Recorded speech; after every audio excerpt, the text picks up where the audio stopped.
Just 4 years after Pablo Emilio Escobar Gaviria's death, Netflix was created. Both Netflix and Escobar's lives were marked by fame, hits, and controversies. So when Netflix released Narcos in 2015, controversy followed naturally.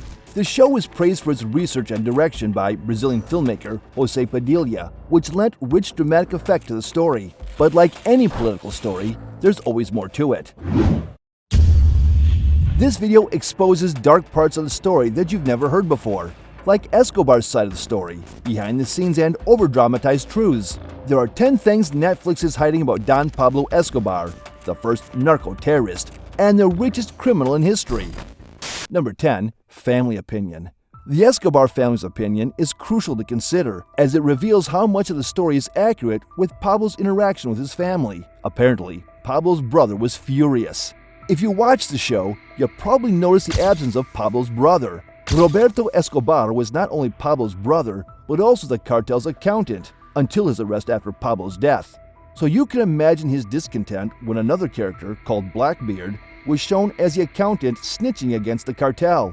In response, Roberto demanded a compensation of $1 billion from Netflix for using his and his brother's image without consultation from him or other family members. He even offered to review the accuracy of the second season before airing. Other family members have also criticized the portrayal of Pablo during the Palace of Justice siege and the circumstances of his death, but we'll dive into those details shortly.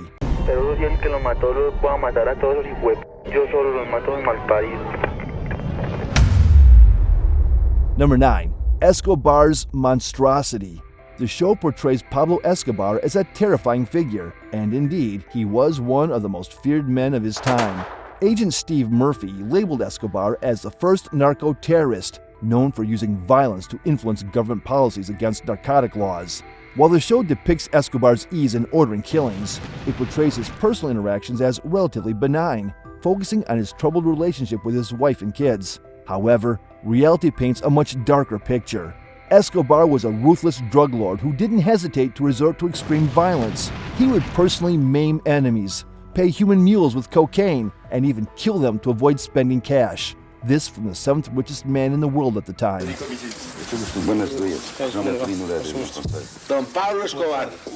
At one of his parties, he cruelly drowned a waiter in the pool who was caught stealing silverware as entertainment for the guests. And on top of that, Escobar killed every single Italian architect who built any of his 100 houses to protect his secrets. Even the killings of his childhood friends, Moncada and Galliano, were gruesomely executed, with their fingers sent to their families.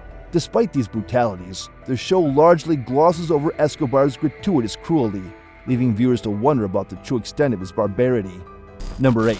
M19's true nature. The portrayal of M19 in Narcos has sparked debate among experts. M19 was one of the largest guerrilla groups in Colombia, driven by left-wing nationalism, Bolivarianism, and revolutionary socialism, inspired by Marxist revolutionary Che Guevara. However, the show paints them as naive idealists led by an ex-college professor with little knowledge of guerrilla warfare. This portrayal is a dramatic misrepresentation. M19 was a feared presence in Colombia, known for its ability to strike fear. Ivan Marino Ospina, known as Ivan the Terrible, was an experienced guerrilla leader, contrary to his depiction in the show as Ivan Torres. Before leading M19, Ospina had fought in Venezuela, endured torture, and escaped imprisonment. He was known for his unorthodox methods. It's unlikely he was killed by Pablo Escobar, and there's doubt he gave Escobar the famous sword of Bolivar, as depicted in the show. Usted, Iván, me dio la espada de Simón Bolívar, la misma que liberó a este país. Number 7. Secrets of La Catedral. In the show, Escobar's luxurious prison, La Catedral, is depicted with many of his personal items, but it doesn't show everything. In Agent Murphy and Peña's book, Manhunters, How He Took Down Pablo Escobar, they described finding a film canister in Escobar's office trash.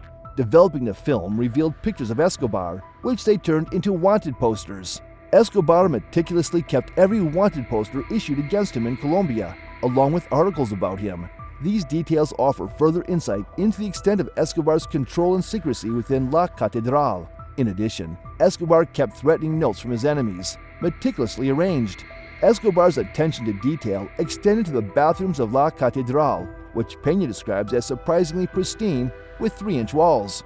However, the most shocking discoveries were the letters from mothers offering their daughters to Escobar for sex, as well as lace negligées and various sex toys neatly arranged in a closet. These revelations paint a vivid picture of the hidden aspects of Escobar's life within La Catedral. Number 6. Family relationship. When I was 7 years old, he told me after he killed the minister, and when we went to Panama, he told me that he was a bandit. So a man who gives you love every day tells you he's a bandit, it's difficult to judge him. Pablo Escobar's relationship with his family, particularly his son Juan Pablo, now known as Sebastian Moroquin, has been heavily fictionalized, and that's a dangerous way to tell a story. Perhaps no other relationship was more misconstrued than his relationship with his son. Since the family wasn't consulted for the movie, their interactions with Pablo were portrayed imaginatively, potentially skewing the story. Sebastian, now living a life free from the drug trade, often shares his experiences as Escobar's son in interviews. He emphasizes his father's love for him, but also acknowledges the negative impact of Escobar's violent actions on their lives. This balance paints a more nuanced picture of their relationship, contrasting the affection with the consequences of Escobar's criminal activities.